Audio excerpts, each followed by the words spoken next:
Good evening and welcome to the San Bruno City Council study session on Ordinance 1284. Roll call, please. Councilmember Medina. Vice Mayor Medina. Rico's fine. Here. Councilmember Ibarra. Here. Councilmember O'Connell. Here. Mayor Ruane. Here. And you should know that Michael Salazar is excused this evening with notice. He would have to recuse himself anyway, and Mr. Medina will also, and I'll give it off to the city attorney to explain why. Yes, thank you. State law says that if you live in the transit corridor plan area or within 500 feet of it, you're legally prohibited from participating in any actions regarding the plan. Well, that's of course on the agenda tonight. So there, as it turns out, are three council members who meet that description. Vice Mayor, own property, that's right. Vice Mayor Medina, Council Member Salazar, and Council Member O'Connell. Well, if all three of them were to not participate, we'd only have two, and two is not a quorum.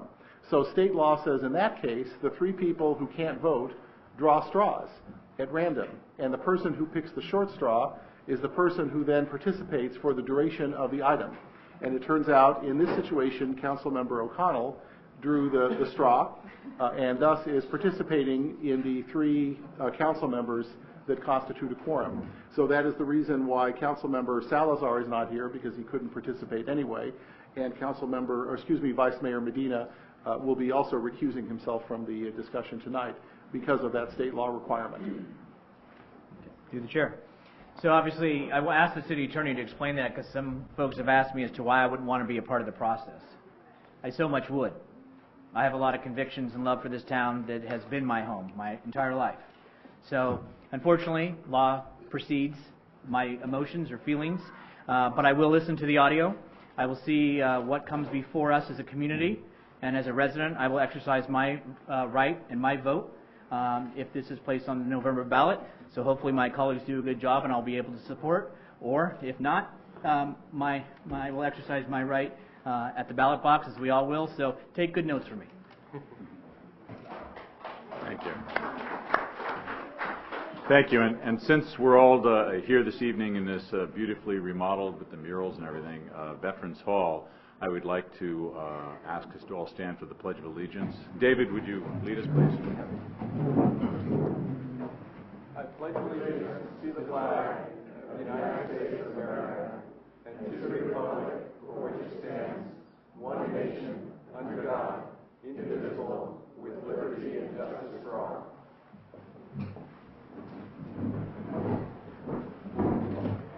We have 5 or 6 more seats in the front here. If you want to come on up and join us. All right, this evening we're going to discuss the potential of raising height limits, increasing densities, and adding parking structures in certain areas of San Bruno. In 1977, the city passed Ordinance 1284, which restricted in certain areas of the city height limits to 50 feet or 3 stories, and times have changed since 1977. So we have developed some plans for you, not in rock or in stone, if you will, but we want to explain them to you, and our hope is to put this before the entire city of San Bruno voters in November of this year. So I'm going to turn it over for staff study and explanation to you now, to David Waltering. Mark is here, Laura's here, and they'll walk through a PowerPoint presentation this evening, and then we'll open it up to questions from the public. So, Mark?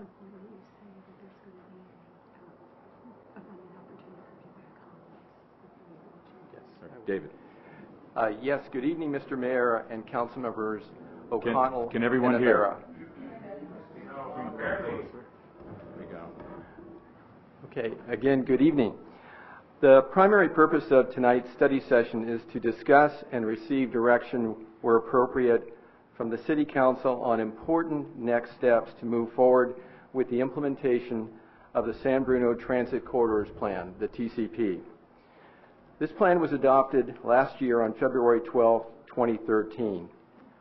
A key next step will be to consider placing a measure on the November 2014 ballot that would ask for San Bruno voters to decide whether to amend City Ordinance number 1284 to establish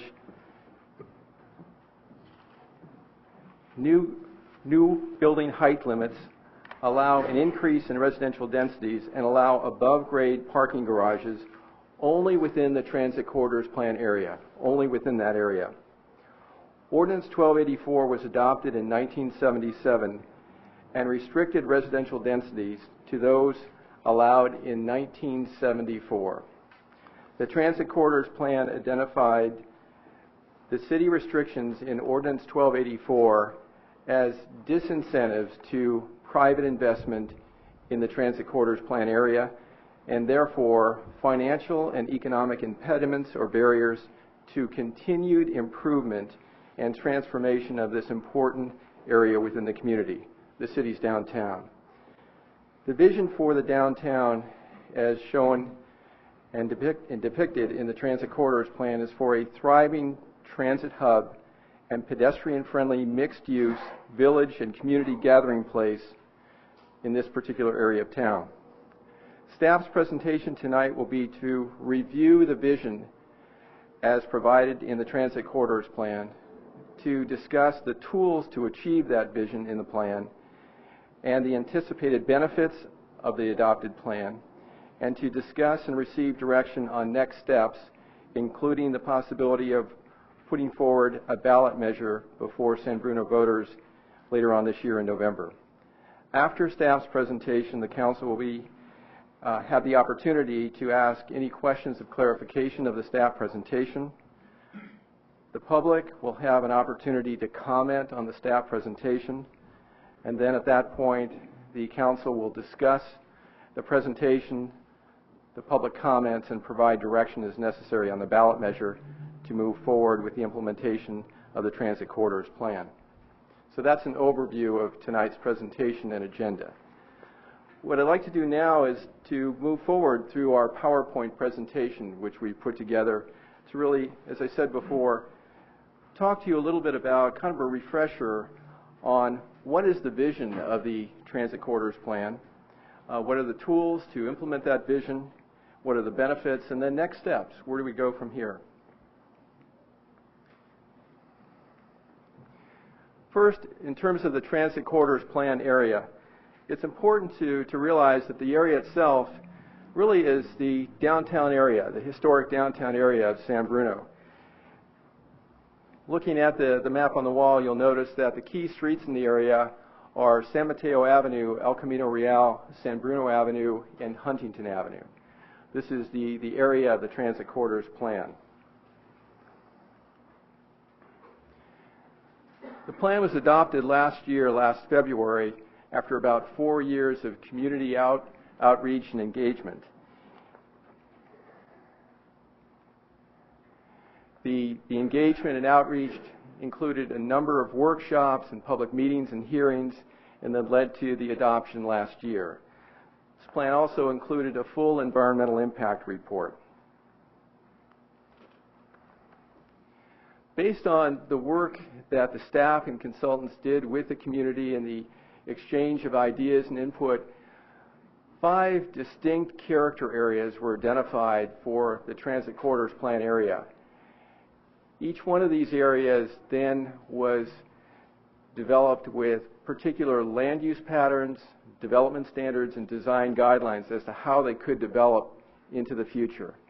These areas are the station area around the Caltrain station, El Camino Real, San Bruno Avenue, Huntington Avenue, and our downtown street, our main downtown street, San Mateo Avenue.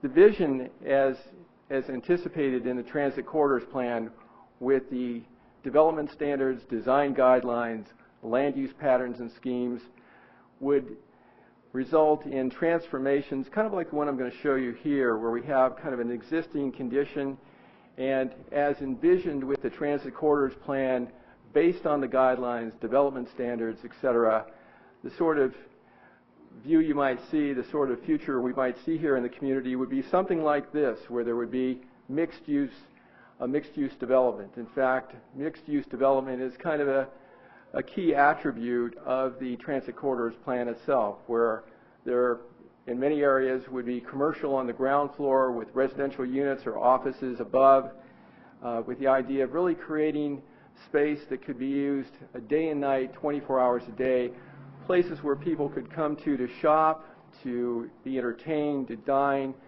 to live, kind of a full array of activities in our downtown.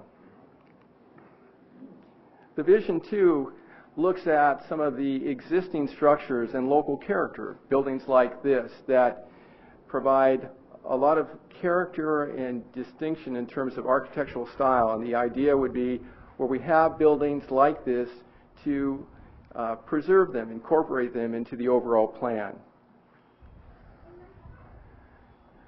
The plan itself is really a plan that looks at San Bruno's unique situation in terms of being a transit hub where we have Caltrain, we have BART, we have a number of highways, we have bus lines, we have the San Francisco International Airport. We truly are a multimodal network, a hub.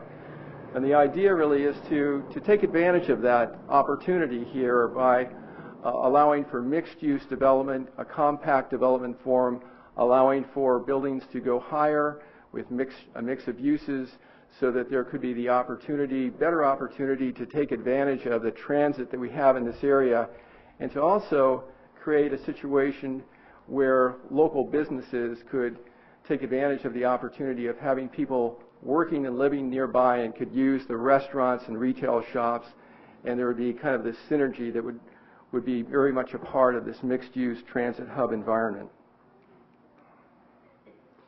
Again, kind of looking at, a very nearby location here at San Bruno Avenue, we've got an abandoned bank building, and looking at the transit corridors plan, the design guidelines, the development standards, the tools within the plan, what might this area look like if fully implemented? And it could look something like this, where with the assembly of nearby properties, there could be the opportunity to have a mixed-use development. Again, mixed-use, kind of a vibrant mixed-use environment is very much what the transit corridors plan is about. The idea that there would be the opportunity for commercial spaces, restaurants, cafes, retail shops on ground floor, and residential uses above, the opportunity for people who could live here and then use our transit opportunities to go to employment, perhaps elsewhere in the area. There also could be the opportunity for office development here as well. Again, kind of looking at what could be another site here in town at the intersection of San Mateo Avenue and El Camino Real is the cinema building. The cinema building, as all of you know, I think, has been long vacant, abandoned basically. And the good news is that we have been working with a development group, and they're very interested in redeveloping this site as well as 3 adjoining parcels with a mixed-use project really in line with the transit corridors plan, the development standards and design guidelines of the transit corridors plan. So we have an application in for redeveloping this site, but in terms of what could be the sort of transformation, the mixed-use, more dynamic sort of transformation that could be, here's an image that kind of shows you what that could look like in terms of, again, multi-stories, mixed uses, vibrant spaces, outdoor dining, green spaces in terms of improvements in the sidewalks and public spaces as well. Again, here's another image kind of looking at some photo simulations and looking again at some of the areas in our community and what they could look like. Here's an image along Huntington in the vicinity of the police station and San Bruno Avenue. And again, here's the sort of transformation that could occur in terms of the street environment with wider sidewalks, landscaping, trees, planted medians, areas for crossing, for pedestrian crossings, street furnishings, and new light standards. So this is the sort of environment in terms of the streetscape, but you can also get an idea in terms of, again, the mixed-use buildings in terms of commercial and a mix of residential and office on upper floors. And again, kind of looking at these various photo simulations and getting an idea of how properties could transform. Again, looking here, This is San Mateo Avenue looking across San Bruno Avenue, looking to the north, and looking at what that could be in terms of a transformation. Again, working with the design guidelines and development standards and really the overall vision of the Transit Corridors Plan. Well, what does this all mean in terms of, developed space? As we look at the Transit Corridors Plan and look at the area of that plan, as I described earlier in this presentation, and the design guidelines and development standards, what could result? Well, first off, it's a long-term, long-range plan, and so what we're talking about here is, ultimate build-out of the plan, and that could be over a very extended period of time. But what does it mean? In terms of providing more living opportunities, housing opportunities, more shopping opportunities, more places for employment, office, jobs, etc., accommodations such as hotels. What does it all mean? It really provides an opportunity, a platform for private development to add, let's say, in this area, about 1,610 living units, about 148,000 square feet of shopping or retail space that could provide job opportunities, about 900,000 square feet of office space. And the office space, we have a lot of office space there, but we also have in this community, as we all know, we have an impact by the airport. And so we have a noise restriction area, and so in certain areas we would expect to have perhaps office, not residential. But still, given our transit hub and the opportunity for using that transit, we have a tremendous opportunity for office development and jobs within the community. So this is the potential that we could realize over an extended period of time based on the vision of the Transit Corridors Plan. And that's the potential, but as I mentioned earlier, there are some concerns about city restrictions that are in place, and specifically Ordinance 1284, which was adopted in 1977. And Ordinance 1284 has certain limitations, restrictions in place pertaining to how high you can construct buildings, what residential densities could be, and then also it doesn't allow above-grade parking garages. And what we have found in talking to developers and property interests in other communities, these city restrictions in Ordinance 1284 are major limitations to private investment and redevelopment and economic development here in the city of San Bruno. I should point out that these very restrictions were considered and removed as a part of the crossing development, the very successful crossing development here in San Bruno a number of years ago. So let's look at these restrictions and talk about what the existing conditions are with respect to Ordinance 1284 and what the Transit Corridors Plan proposes in terms of trying to incentivize development and redevelopment and private investment in our community, and creating the sort of place that those images that I showed you earlier describe in terms of pedestrian-friendly environments, mixed-use environments, environments where you have the opportunity to live close to transit, opportunity to live close to public spaces and gathering points. Currently, in terms of height, the citywide maximum height limit is 50 feet or 3 stories. The Transit Corridors Plan would allow for an increase above that limitation. And it varies, that increase varies per area. So you'll see on the slide on the wall in front of you that, for example, on El Camino Real, there would be the opportunity to increase the height by 20 feet or 2 stories. On San Mateo Avenue in our downtown, there'd be the opportunity to go higher, an additional 5 feet, and from 3 stories to 4 stories. The overall concept is that the downtown really should continue to be a more traditional downtown, and again, these are maximum heights. So what we would envision in terms of development over time is a mixture of heights. So for example, in our downtown here along San Mateo Avenue, while the maximum could be, if Ordinance 1284 would be amended, the maximum could be 4 stories or 55 feet. The reality is, in terms of the built environment, what we would anticipate is a whole variety of building heights and architectural design. So in a particular block or so, you might have a building that's 2 stories, another one that's 3 stories, another one that's 4 stories. Typically, the taller buildings would be at a corner location. So again, these heights that we're showing here are maximum heights, and we would typically assume a mixture, a variety of a variety of heights within any particular area.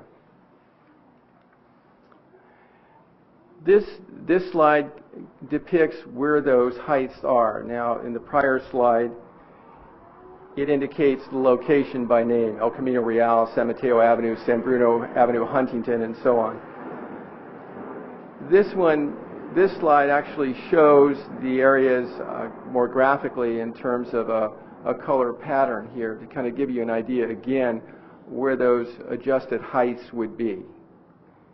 And again, the rationale for the adjustment has a lot to do with kind of creating that vision, creating the incentive for private investment to encourage development and redevelopment, and to create that space, those areas that we showed you in the earlier slides in terms of mixed use, pedestrian orientation, dining, being transit friendly, close to transit, utilizing really the transit network that San Bruno is so fortunate to have. In terms of the restriction of having to do with residential density, as I mentioned, Ordinance 1284 was adopted in 1977, and it limited residential density to what was in place in 1974.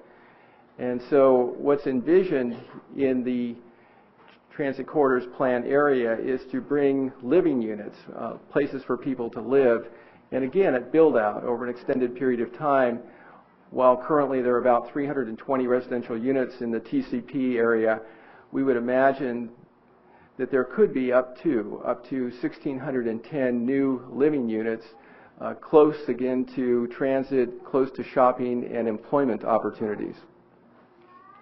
I should point out, and I want to make this clear, that the transit corridors plan specifically indicates that eminent domain will not be used for residential properties.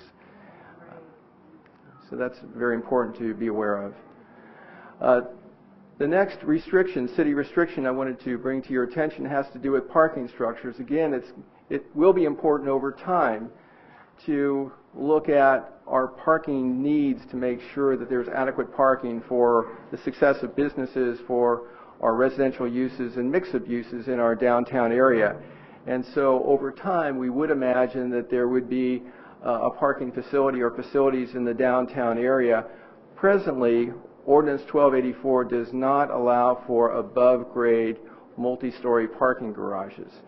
So we would imagine, based on a development impact fee program or in lieu fees associated with that, that funds would be collected perhaps through new development occurring in this area that could over time fund an above-ground parking garage. Again, I mentioned earlier that in terms of the restrictions, the city restrictions that are in place with 1284, those restrictions were set aside successfully with the crossing project a number of years ago. As far as the transit corridors plan, you saw some of the images in terms of what the development could look like, but what are the tools embedded within the plan to enable that look, that feel, that overall architectural feel and form?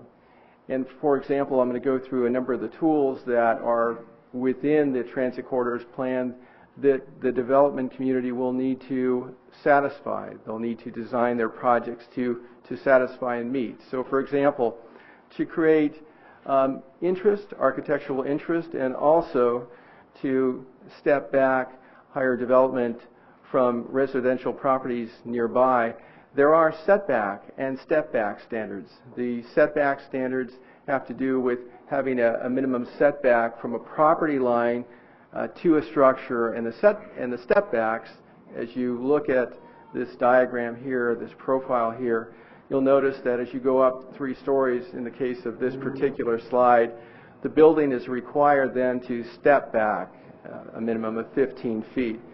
So it not only creates some architectural interest, it also pulls new development away from other nearby development as well. In terms of transitions, because we know that we are going to have some situations where, as new development occurs over a period of time, there will be an interface between the new development and existing residential or proposed residential. And I've already mentioned that there would be setback requirements in terms of moving buildings away from property lines, and then the step back requirements as you go higher up with the buildings. In addition, it's important to know that all new development projects need to go through a development review process here in the city of San Bruno. So, for example, we have an architectural review committee, we have a planning commission, and we have, of course, the city council. We have design guidelines, and in this case, we would have the transit corridors plan that has very detailed design guidelines and development standards. So all projects would go through a development review process.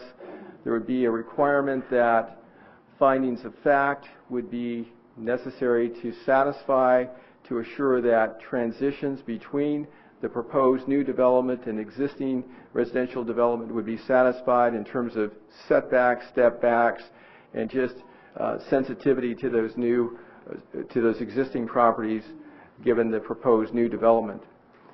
I've mentioned already the setbacks and step backs, design guidelines, and then of course there would be parking requirements as well. So the transit corridors plan has all of these aspects within it, embedded within it, to guide new development.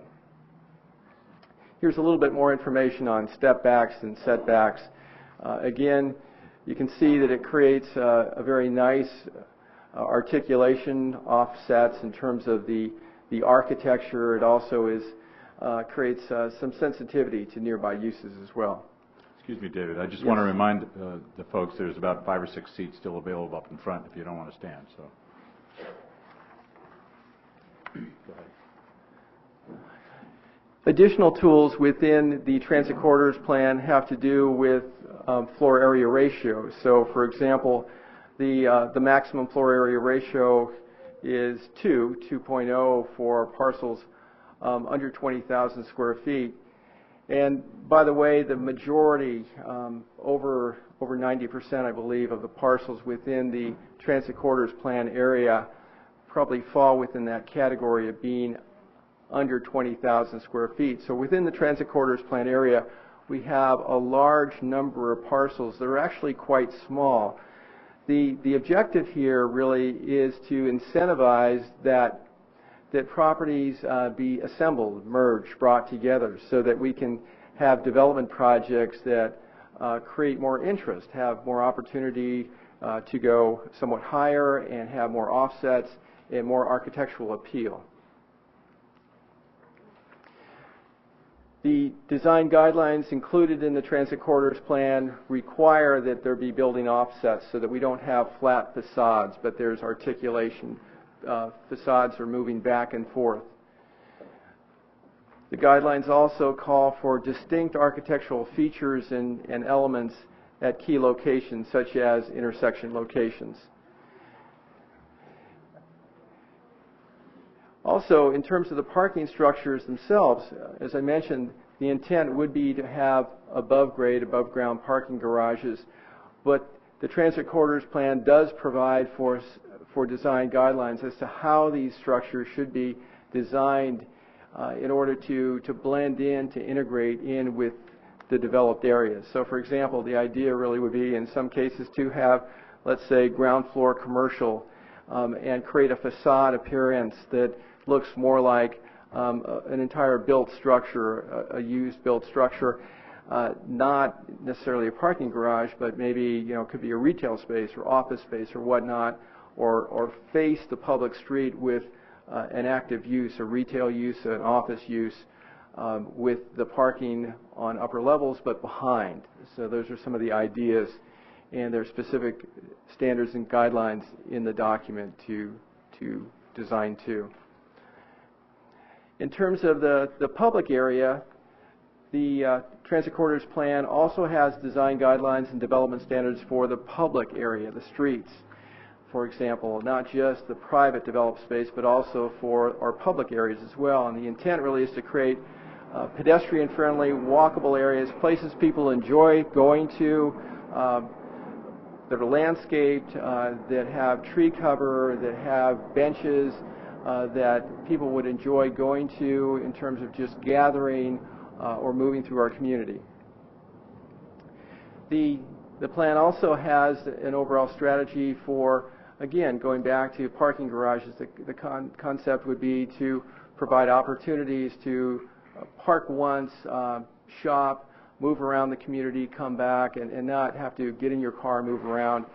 The idea, too, is to look at opportunities for other modes of transportation, to encourage walking through the environments that I showed before, but also to provide opportunities for bicycle use as well. The plan calls for looking at a parking management plan, and also, in terms of a parking structure over time, how do we get there? The idea really is to look at developing an in lieu fee or parking impact fee that would be collected from new development within the area that could fund a municipal parking garage. Again, what are the benefits here? What are the overall benefits of this plan? Creating environments like this that people enjoy going to and gathering, people in our community and from the outside can come here and gather and enjoy our community, enjoy our downtown San Bruno area. Overall, as far as the plan is concerned, as I mentioned, changing Ordinance 1284 would help in a variety of ways. We anticipate that it would help to stimulate the economic activity and encourage private investment in our downtown so that we could see new development, new buildings, and the sort of images that I showed you earlier, that older, obsolete buildings and properties could be updated or removed, and there could be new development to create vibrant commercial spaces and public gathering places, new restaurants, shops, offices, and housing, places for people to live, work, etc. Walkability, bikeability, public safety, to create environments that people really enjoy, feel safe in, and come to within the community and from outside the community, and to generate new revenue for city services as this occurs. Property tax, retail sales tax, etc. What are the next steps?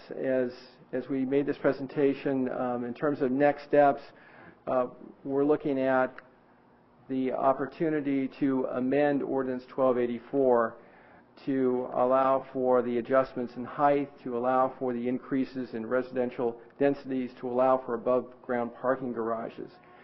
To get there, there will be a need to go before the City Council and to introduce and adopt a resolution to place a measure on the ballot, and it's anticipated that in order to do that, we would need to basically introduce that resolution sometime in June, probably the latter part of June, with the adoption in July, with the adoption being by August 8th, in order to be able to put that ballot measure before San Bruno voters on November 4th of this year, 2014.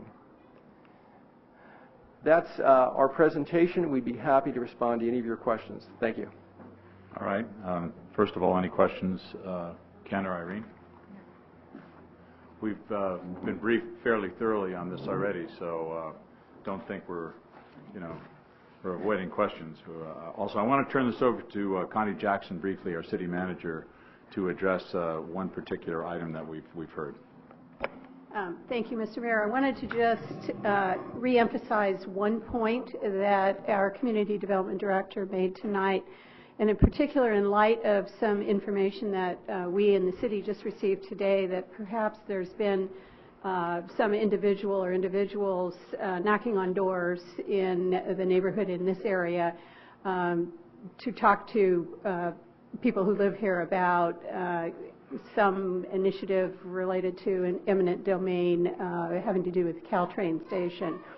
First, that's something that the city is not aware of. We don't know anything about this, but I wanted to reemphasize that the topic under discussion tonight, the transit corridor plan and the potential of a ballot measure to change existing city restrictions and regulations would not include any use of eminent domain in residential areas in our community. We certainly understand why that might be important to members of the audience who are proud property owners in our neighborhoods in and around the transit corridor area. And while I have the microphone in front of me, I just wanted to ask and remind anybody who is here tonight who would like to be kept informed of these discussions as this process moves forward to please be sure and sign the sign-in sheet at the back of the room before you leave, so that we're certain to have your name and address on file and can make sure that you receive important information as we go forward. Thank you. All right, thank you. Now we would like to hear from you. If you would step to the podium with any questions or concerns, we'll get them answered. And tell us your name and your street.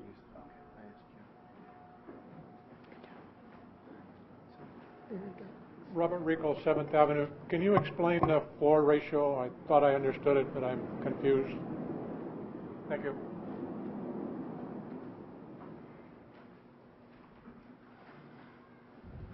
Okay, you want to do it as we go, or you want to wait for a number of questions first?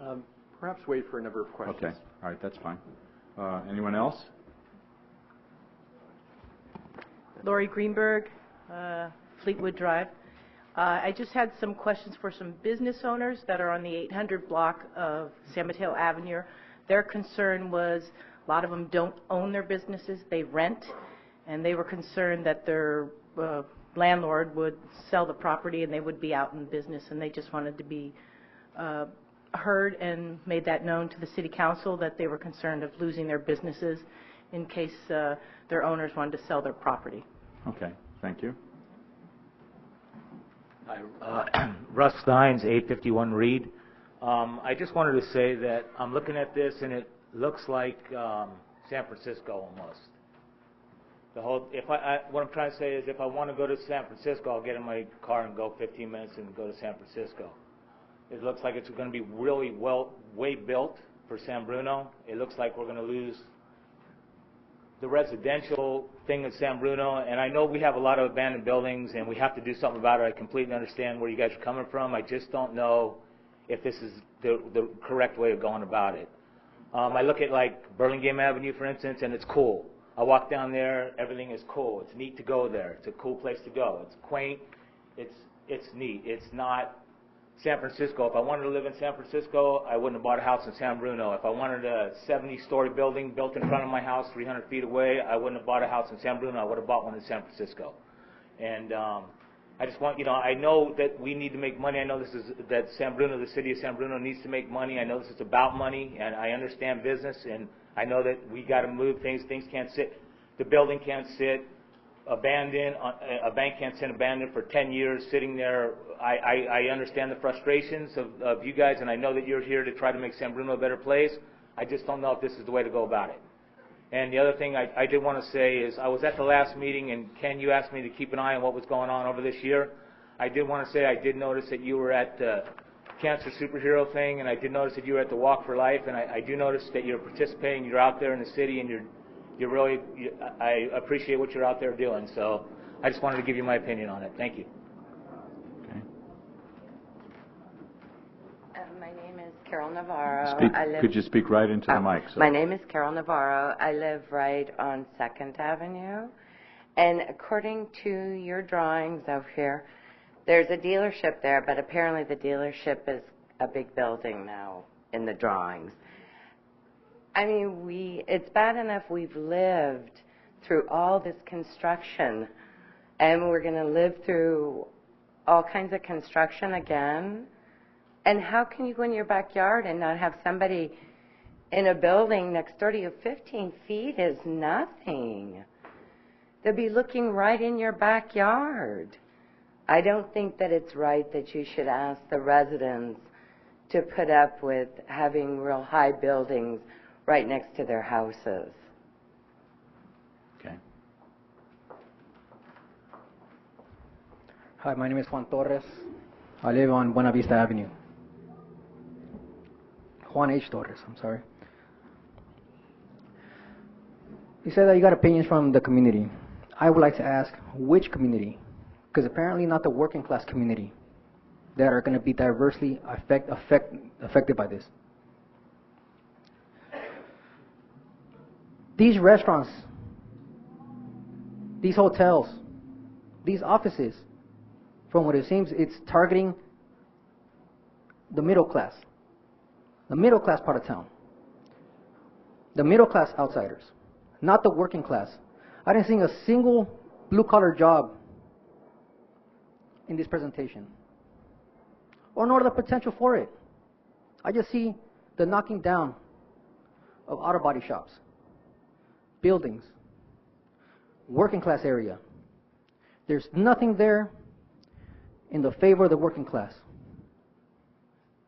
All it is another extension of that oppresses the working class. The middle class of this town should not vote on issues that pertain to the working class or its residents, our homes, our business classes, us. Most of the working class will not be able to live in these residential areas that you're trying to construct or have an idea of. Most of these ex-blue-collar workers will not be able to work in retail, in your offices, or in your hotels. The current example is the San Mateo Avenue. Most of the working class aren't even attracted to half of those businesses, to those restaurants, to those coffee shops. There's only one taqueria here that attracts the working class, and that's the San Bruno taqueria. Because the other ones attract the middle class, not the working class. Where are the long-term blue-collar jobs? I didn't see a single one. Like I said, nor the potential for it. How does this plan benefit the working class? It pushes us out. It doesn't attract us. It pushes out the working class. That's all I have to say, and I hope I'm heard by everybody here, and I hope this has a... Thank you.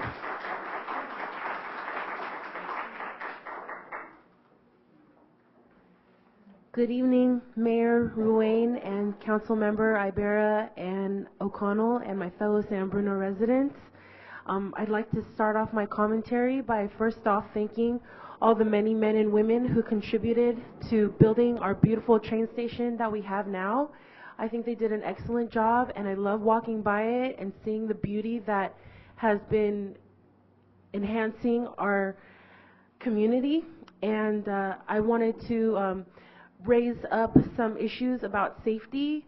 I was speaking to a neighbor who just recently moved to San Bruno today, and he said that he didn't like the idea of a bullet train coming to San Bruno going to Los Angeles, because if a train were to come 100 miles per hour, what would happen to the buildings that are close by if it were to derail? So I just want you to keep into consideration, if this happens and gets approved, safety is especially kept into account for the residents that are so close by on First Avenue. Noise restrictions. I live on 2nd Avenue, and my name is Aysen Alatat, if I didn't already say my name. And we can still hear the planes and the trains, even though we have two window-paned windows provided by the airport through our previous lawsuits, so we can still hear the noise, and I still wake up from it sometimes. So I don't know if maybe the airport can contribute to the costs or the train rather, or all of these communities can factor in that this is going to produce a lot of noise pollution. And the proposed increased heights to the East San Mateo Avenue portion, I wanted to maybe suggest an amendment. It suggested 2 stories. I want to say maybe 3 stories. Why not? It would provide for more homes into our community for people who would like to visit San Bruno. And also, I think that if you jump from 2 stories to 4 stories, it's kind of dramatic with how it looks. So maybe it would look kind of like more gradual with how the increase in stories looks. It would blend in a little bit more aesthetically.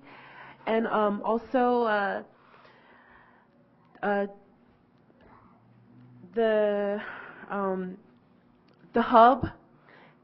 You mentioned, Mr. David, that this is a hub, and we have Samtrans, Caltrain, BART, and SFO right here in our community.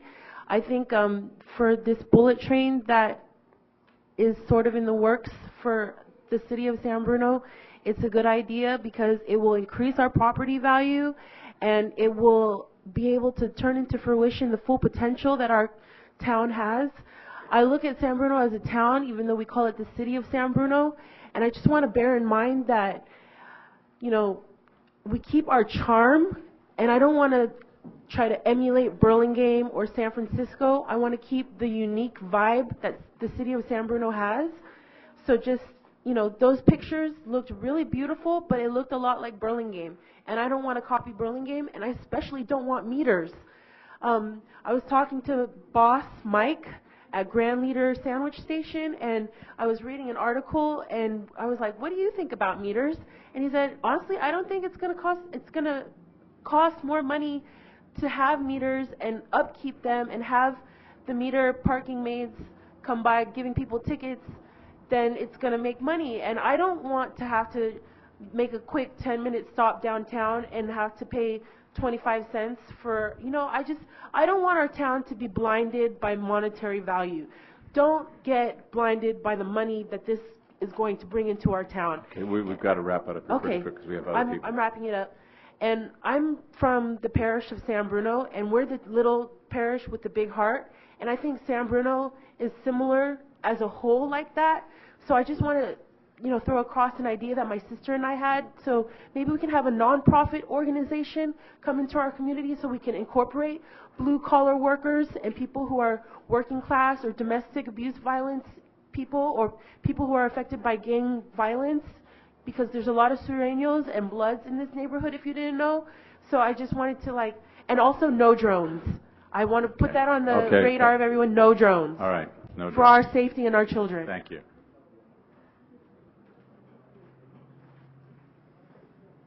Good evening, Mayor Wayne, council members, city staff, neighbors. My name is Dennis Samet. I'm the Chief Executive Officer of Artichoke Joe's. For those who don't know me, I'm sorry here. Okay. For those who don't know me, I have lived for actually 15 years. I've lived in San Bruno for 48 years. 15 of those years were on Buena Vista Avenue in San Bruno.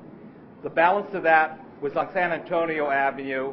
And the balance, I'm still involved with Artichoke Joe's of the 71 years of my life. I'm still going strong there.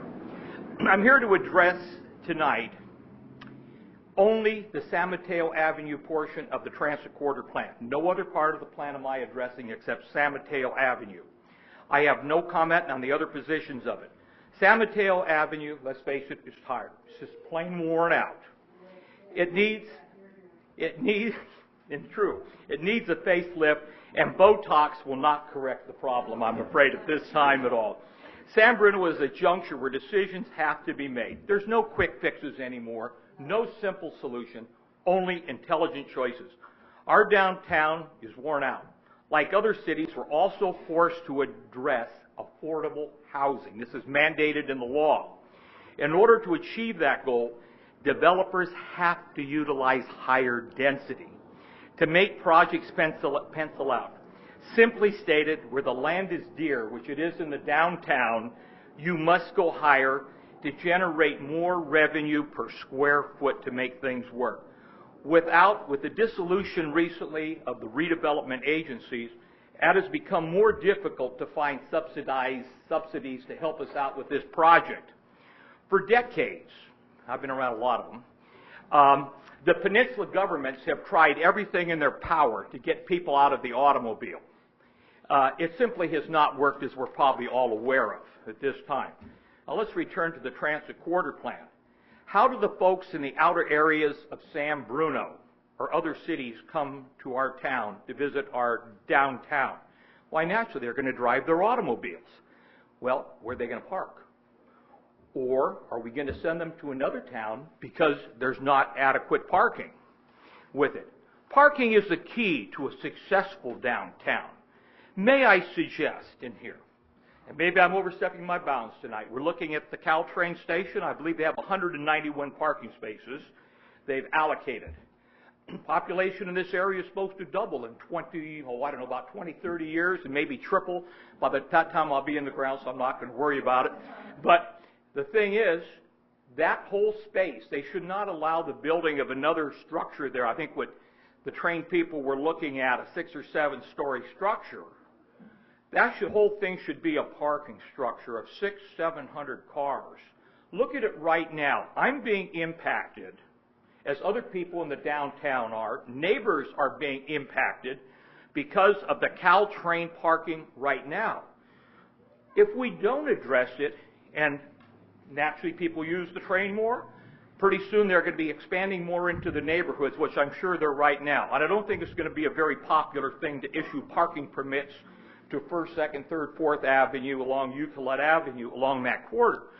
People don't like that at all. We have to supply the parking. It's the essential key to it. And we have to take into account a lot of the people in the avenues and such are multi-families in a single house. They need those cars to be able to get to work in here. In reference to the proposed increase in height, I'm in favor of it as long as it is combined with multi-level parking, especially in the downtown area. When the people come, they must have the parking. David was speaking that we're talking 1,600 residential units that we're going to be putting in the transit corridor. And to be honest, I don't know what portion of that is in the downtown San Mateo Avenue area, but let's face it, every one of those residents basically is going to have at least one automobile, possibly 2. So let's add in another 500 cars in the downtown area. It's not going to fly. The developer, to make those apartments really worth money, if we go up in the height, it pencils out economically.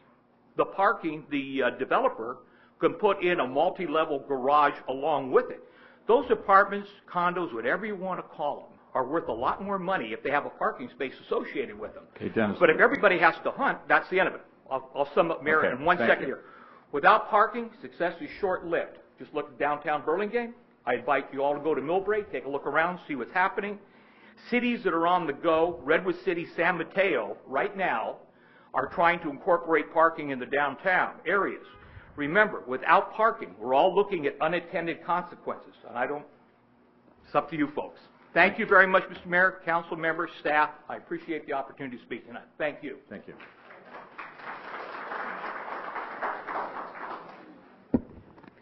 Esperanza Torres. I lived here all my life, been to all the schools here, and I lived on San Mateo Avenue, Montgomery, and now Buena Vista.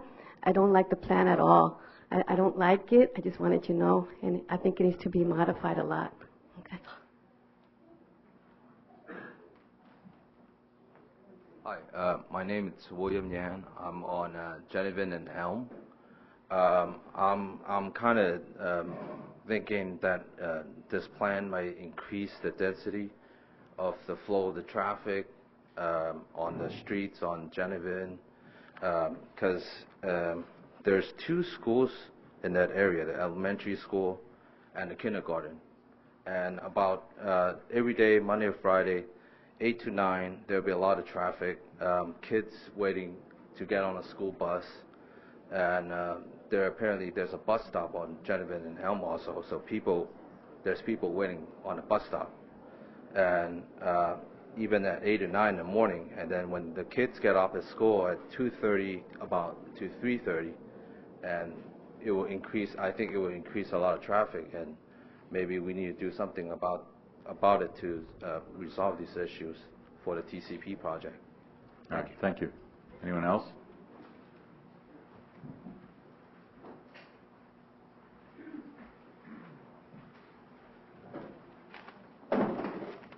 My name is Emil Piki. I'm representing Masan Avenue. And first of all, I think what you have to address is you have to clean up what you have right now.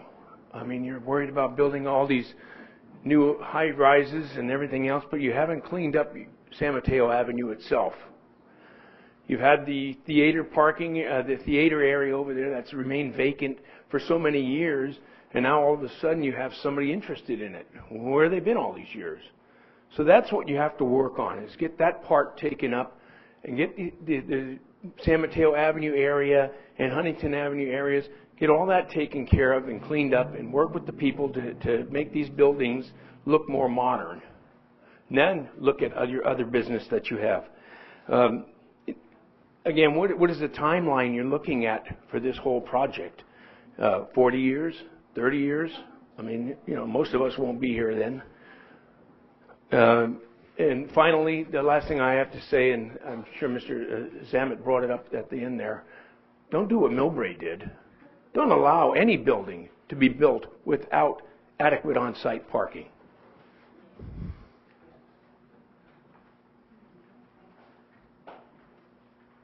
Go ahead.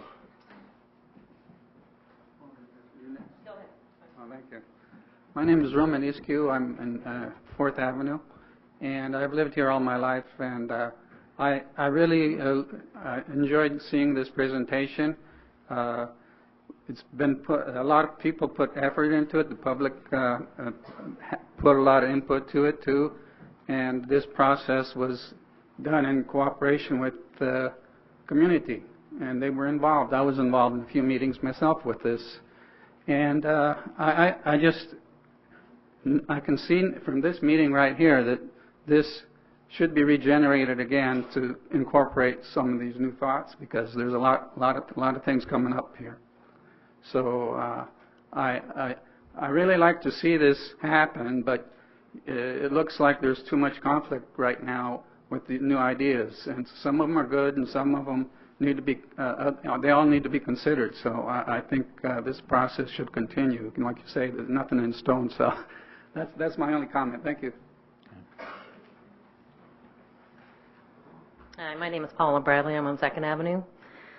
Not sure that all my comments are appropriate for this venue, but first I'd like to say I support the plan overall. I think I have an issue, which I've stated before, about the building heights between 2nd Avenue and 7th Avenue on San Bruno Avenue, but as you guys said, we can fight that fight when and if a development proposes, because we get to talk about each one as they come up. A couple of things that I've thought of the last month. There's a pedestrian walkway, appears to be a pedestrian walkway behind Toyota, next to like the last house on First, but the homeowner on First has boarded it up, and I was wondering if maybe we could look at opening that back up.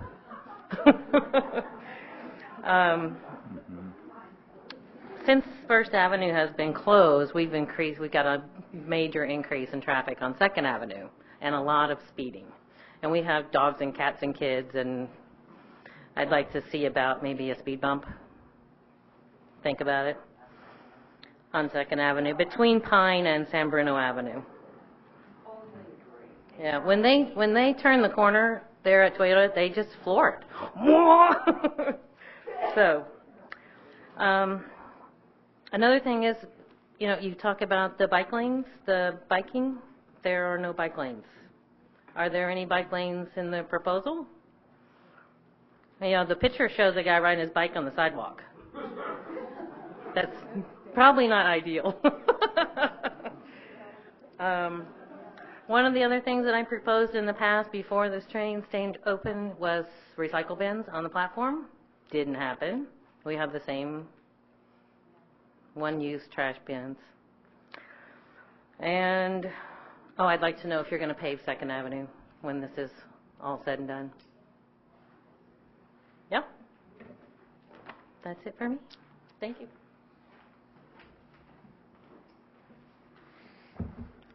Hello, Thomas Wells, 871 Easton Avenue.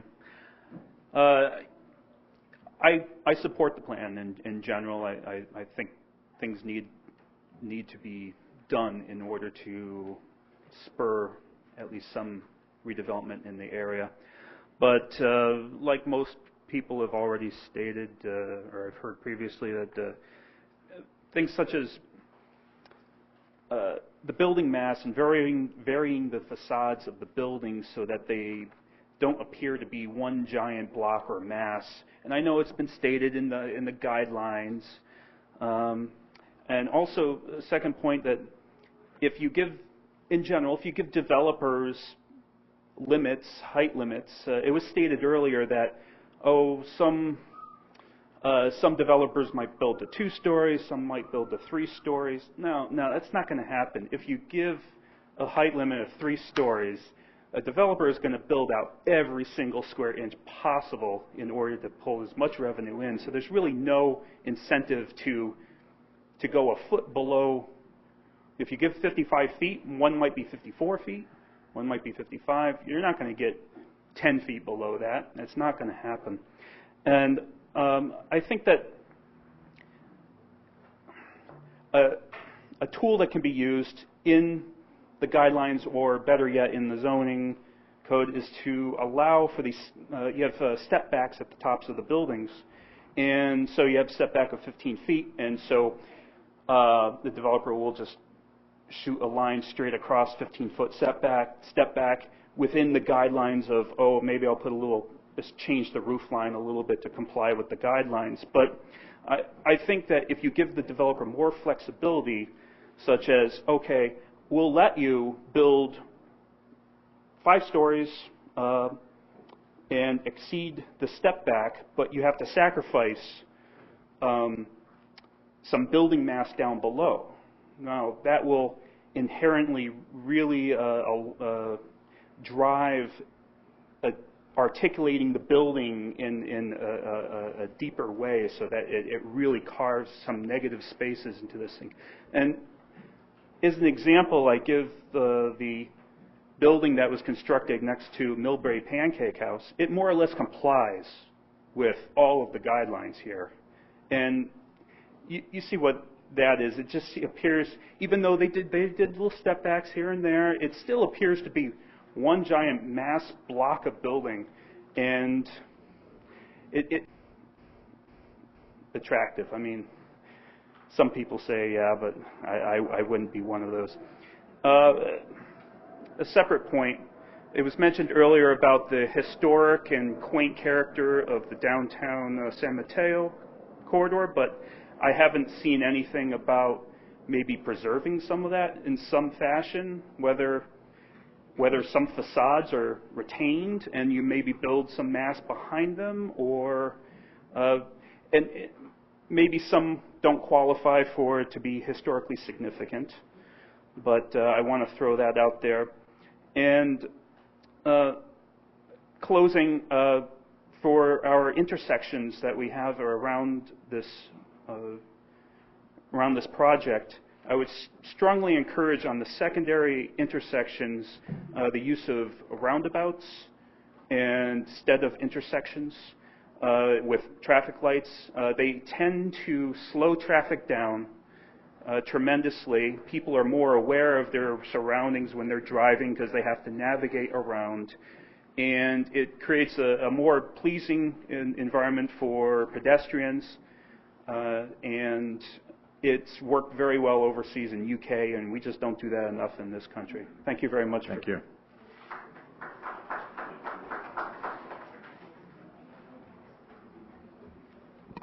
My name is Vaughn Gregory. I live at 953 Green Avenue. I have just 2 questions, issues that weren't addressed in the presentation. One of them is, You stated that eminent domain will not be used on residential properties. My question is, how will you use that on commercial properties? My second question is, I know we've all been inundated with airport noise in the last week, and if you're planning to put 1,600 more residents in this neighborhood, how will the airport noise impact those people, and what will be the repercussions of, I mean, the city put, or the airport put double pane windows in a lot of the houses, and what will be required of our developers for the impact of airport noise? Thank you. All right, thank you. Anyone else?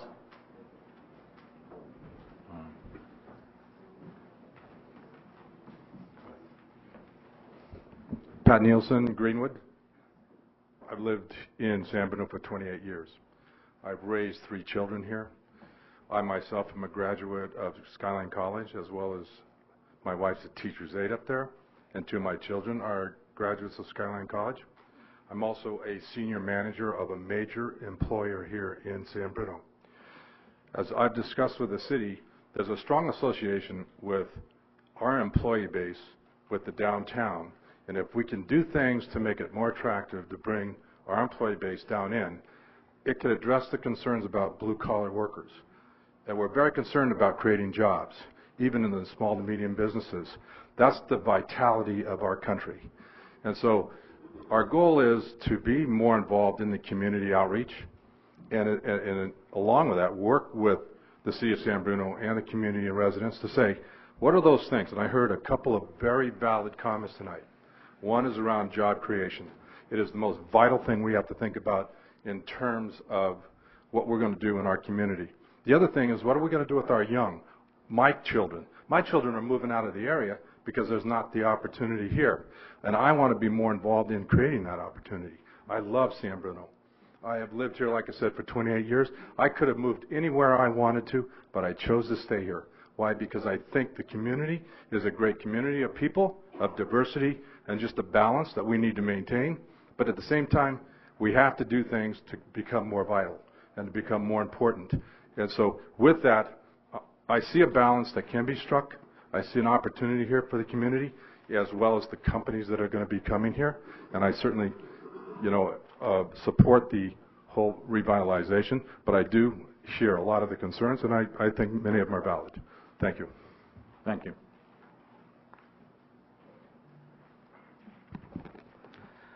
My name is Sunil Sehgal. I live on Euclid Avenue. I'm all excited with all the presentation and everything, with the buildings coming and a lot of revenue for the city.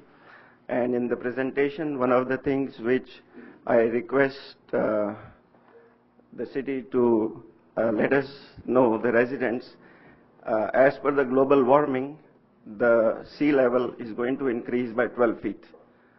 So in order to understand that, most of the residents may not be aware on which street and what is the mean sea level of their street they are living in.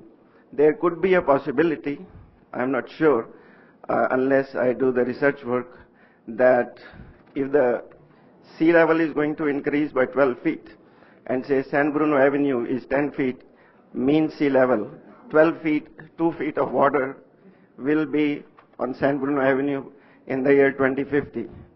So has that been taken into consideration by the city council so that so much money is not spent? I have spent 20 years at sea, and water is devastating, and we must take into consideration that point, and I hope this will be addressed to the residents. Thank you. Thank you. Anyone else? Yes. My name is Lynn Gonzalez. I live at 370 Euclid Avenue, and I realize that something does need to be done to bring us up to the time and bring jobs and that. But what I've seen, while it all looked pretty, if it were all done, it would swallow these residents up whole. We can't handle the traffic now. People fly up and down Euclid Avenue to get to the freeway faster. If you put any more office buildings, I don't know where these people would go. The parking on our streets is terrible. People park on their lawns because there's not enough parking as it is. I don't think your parking structures will accommodate the residences. Like I said, it's not accommodated now, and the police department doesn't care about the people parking there as it is. So I hope you consider the residences while you're doing this plan. I realize something needs to be done, but I think a little more work on this still needs to happen. From what I've seen, I wouldn't be voting for a wholesale allowing of the structures to increase in size, not from what I've seen yet. So I hope you can work on it a little bit. All right. Thank you. Anyone else? I know I already spoke once, real quick. Is there any way that we can shrink this down to San Mateo Avenue and maybe, try to put the scope down to where all the buildings are right now that really need all the work? We really need all the development to come in. I know that there's a lot of different properties out there, but I mean, it just seems to me that I just was, I go down San Mateo Avenue a lot. I try to stay in San Bruno, and it doesn't look really that good there. If we could work on that area maybe first, and then, if you want to expand later on, maybe. But right now, what you're going after a whole lot of property out there, and it's pretty overwhelming, and it looks pretty scary from what I see up there. So, once again, right now I couldn't vote for it either. So, just to let you know. Thank you. Thank you.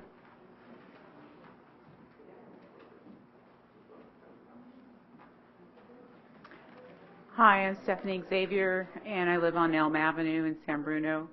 I wish I could say I saw your presentation, but I just found out about the meeting late, so I'm kind of speaking on my position without seeing the presentation. But I wanted to comment that I really think that the revitalization is exciting for San Bruno. I think there's a lot of opportunity here. I think that we should consider any new housing that's built that should be tailored for an income bracket that is in line with what the San Bruno population already is. I think it would be a huge mistake to bring in multi-million-dollar units or, very expensive housing that would displace and change the fabric of our community here in San Bruno. I think new businesses and new housing would help revitalize our existing downtown area, but I think also that finding ways to bring in and change the existing empty buildings should be a priority as well. We can't rely on just this new development to uplift the old buildings. I think that it needs to be done in conjunction, and a plan should be built together. Also, I'd like to see more family-oriented community gathering places in the downtown area, and I think that's really important to revitalizing. Also, I'd like to say that parking is important. If you look at any thriving downtown area in the peninsula, like San Carlos or San Mateo, there is parking as a part of the plan, of course low price parking or zero cost parking. But so I think those are important elements, and I wanted to bring that to your attention, and I am excited about this, and I think we need to be very careful and wise in how we develop San Bruno. Thank you. Hi. Lori Burns, I live on Magnolia Avenue, and I just wanted to echo that this meeting seems to be focused on San Mateo Avenue, and I think this corridor plan incorporates more than just San Mateo Avenue. Wait a minute. Wait till this plane goes over. Okay.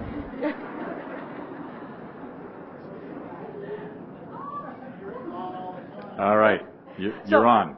So I really wanted to get, I understand everyone's concerned about and focusing on San Mateo Avenue, but I think maybe you need another meeting to talk about the other parts, the other, whatever you call them, the distinct areas. I just don't think you're going to have enough time to cover all the, whatever you call them, those 5 separate characteristics or whatever. Because that's all I'm learning about right now is San Mateo Avenue. All right. Thank you. Hi, Joe Lacey, 984 Easton Avenue. I just want to know how this is going to impact the economy of our city now. We seem to have, I mean, we're going to be looking at more crime perhaps. We're going to bring a lot more undesirables into the area. How are we going to control all that? And where's the money going to come from?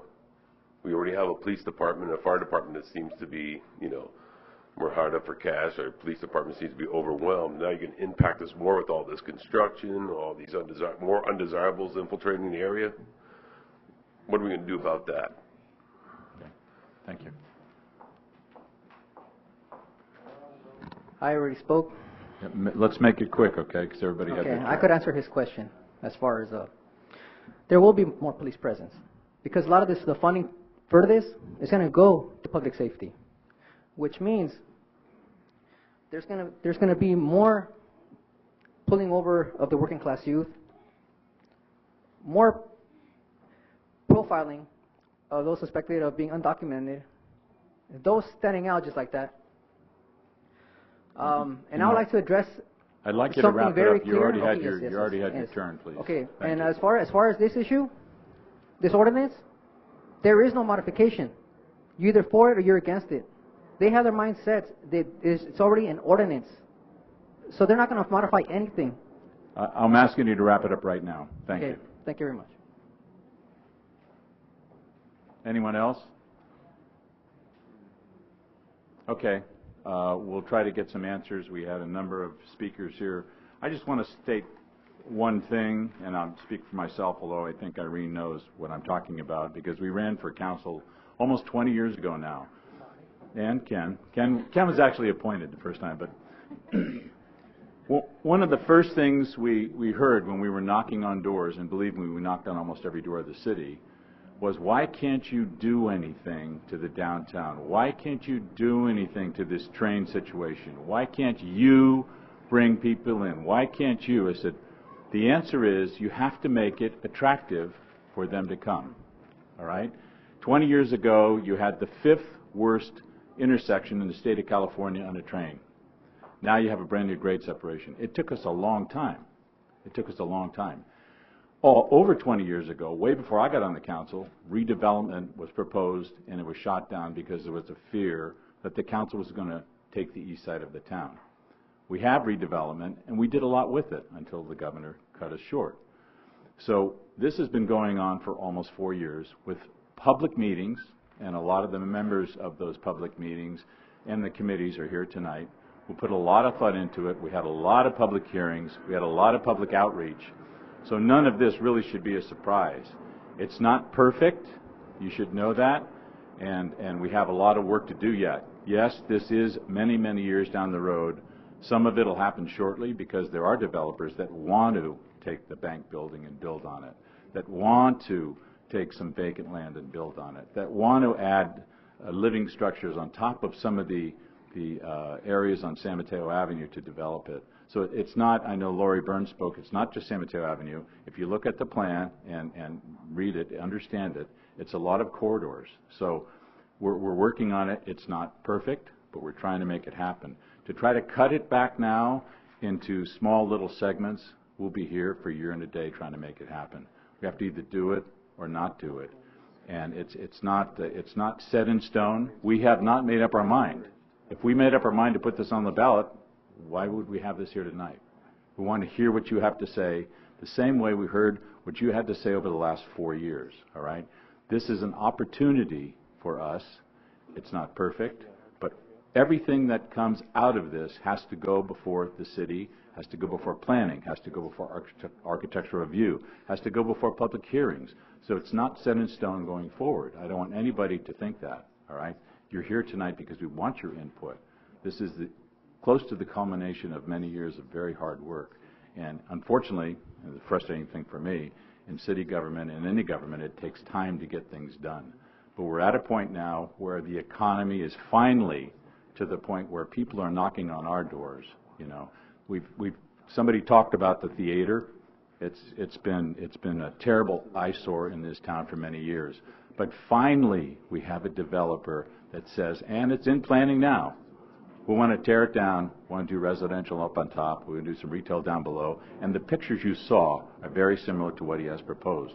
So you have a great separation here On the north part of town, that's an anchor. You will have another residential commercial unit on the south part of town, that's an anchor, and we hope it all works towards the middle. In the meantime, we want to do something with San Bruno Avenue, we want to do something with Huntington, and we're working very hard at that. So I don't want anybody to think that this is set in stone. If it was, you wouldn't be here, and we've had 4 years of public hearings on this, and it's come down to this. We have to decide if, in fact, we want to put it on the ballot so you can decide on it, all right? It's not our decision. But anyway, that's my little spiel for this evening. But I want to give it to David. We had a number of things, and you probably wrote them down too. The first was Mr. Riegel talked about explaining a little bit in more detail, briefly, because it is getting late, about the floor area ratio. I'd be happy to. In terms of the floor area ratio, the way that works is that the base floor area ratio for the transit corridors plan is 2.0. And what that means, if you look at the parcel, let's say a parcel is 10,000 square feet in area. You double that, 2 times 10,000. That means that theoretically you could put 20,000 square feet of development space on that property. But you also need to meet other development standards that are in the plan. And so those have to do with the setbacks we talked about tonight. There would be also some landscape requirements, parking requirements, a variety of standards that you would have to meet. The way this works is that to incentivize pulling together, assembling properties, if you have over 20,000 square feet of land area, then you don't have the 2.0 limitation. It's removed.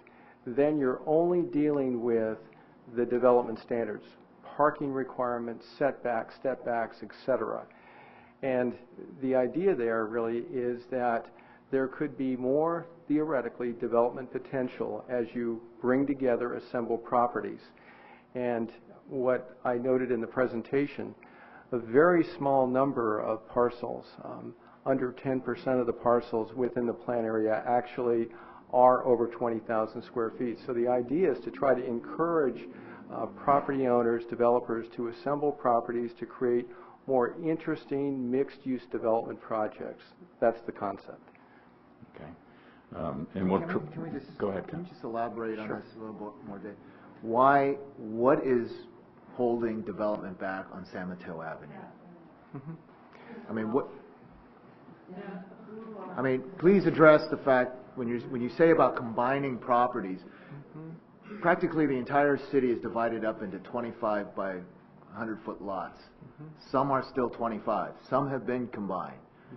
But to this day, there are buildings that are 1-story, a few 2-story, that cannot expand because parking, because they just don't have the the area to do it.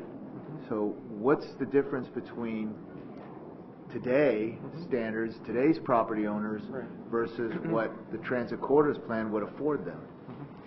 Well, the transit corridors plan would afford the opportunity, as I just mentioned, to take advantage of assembling properties and not having an FAR ratio limitation and being able to put more development on a property. So a few things. One, you could go higher if Ordinance 1284 is amended on San Mateo Avenue from 3 stories to 4 stories, from 50 feet maximum to 55.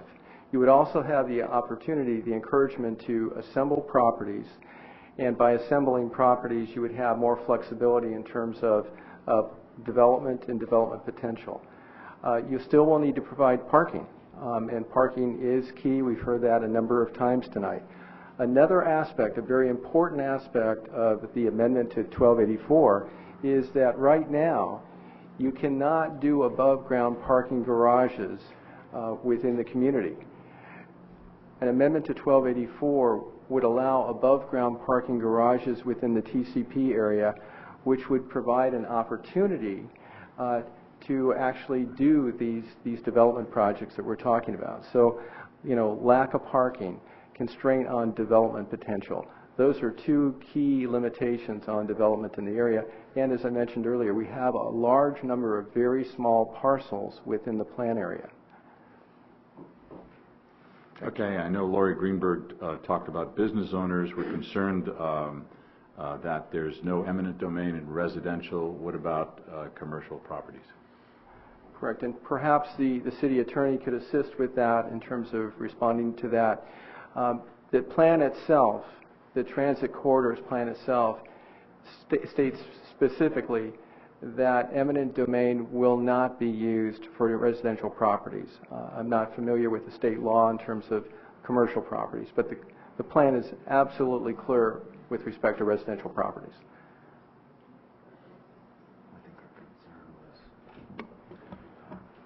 So the a little closer, Mark.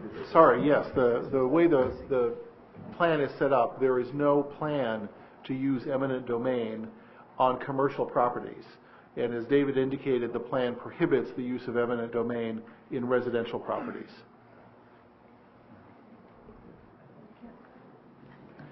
Can I? Irene, go ahead. I think the other concern was that the business people don't own the businesses themselves. The city can't control that part. If you personally own a business and you personally want to sell it, the city cannot prohibit you from doing that. You would really be mad at us if we could. But well, no. The question I believe the question the question I'm trying to address. Let me rephrase that. Is the concern of people who run the business who are renting from the people who own the business. Oh, okay. I'm sorry. Well, property owners that lease their property to businesses. Okay, but we can't control that now, and we can't control that. Yeah.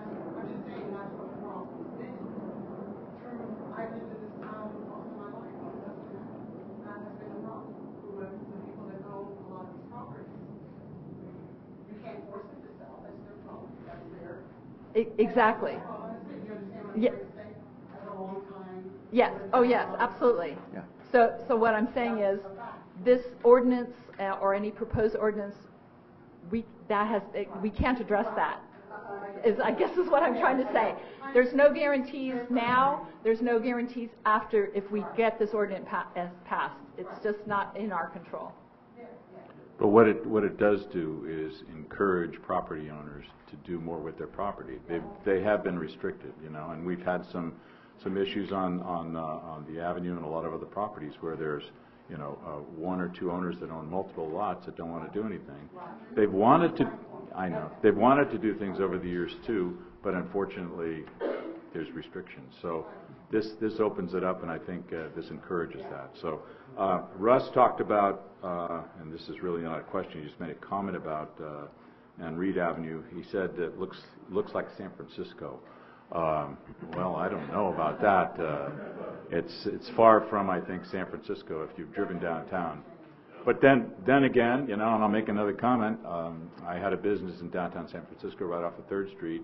Pretty dangerous, not good. The Giants wanted to put in a ballpark, and people said, "Are you nuts?" So they built it privately, and they've changed that whole complete corridor to vibrancy. I mean, you're talking restaurants and all different kinds of things down there. I mean, it's incredible. Not that would happen here. We're not going to get a baseball team anytime soon, but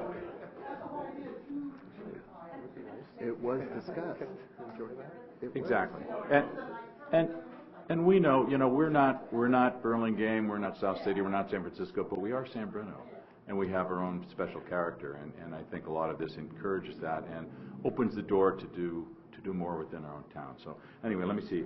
Carol on 2nd Avenue asked about the dealership and talked about the heights, and she didn't want a big structure in facing her backyard. And we had talked about this over the course of this whole process. Mm-hmm. And again, to address that, there were a number of measures put in place. That discussion came up time and time again as this plan was developed. And the Setbacks and step backs are part of the solution, but they're not all of the solution.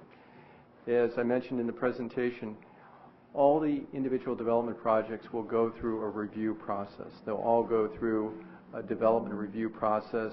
Architecture Review Committee, Planning Commission, and perhaps in some cases City Council will be involved.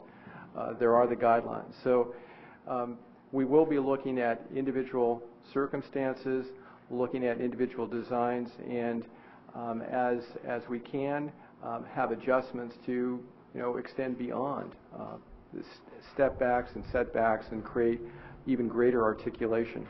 I think it's important to note, again, there were some comments about varying building heights and so forth, and everything's going to be uniform. It's really important to understand the underlying parcelization of this area. There are a lot of very small parcels. So because of the nature of the parcel sizes within this area, there will be a lot of articulation. There will be a lot of up and down. There will be a lot of offsets. And in addition, there are the development standards and design guidelines. So I'll offer that for right now. Okay.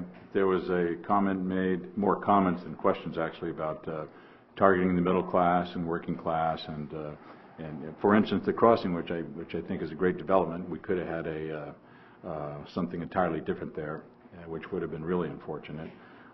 But 20% of that crossing is affordable housing, and there's waiting lists for that affordable housing. It's full, 1,096 units over there.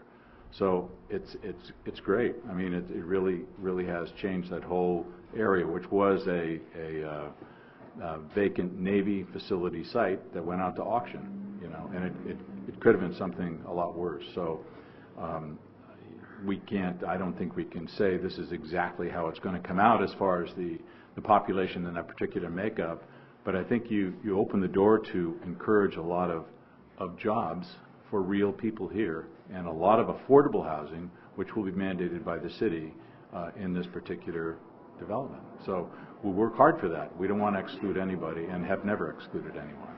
So there was a question from Eisen, I believe it was, that talked about the train station, and it was more comments than anything. It had to do with the bullet train. I think you're talking way down the road. If there is a bullet train, it's not going to go 100 miles an hour through San Bruno. And that I know of, we've never talked about meters in the downtown or anything like that. We've tried to work through parking situations as best we could. Dennis Samet with Artichokes, a pretty articulate gentleman, is on the Chamber of Commerce and has worked closely with the city on many issues over the years. And he didn't really have any questions. He had a lot of comments. I happen to agree that we do need parking. You have to give people parking.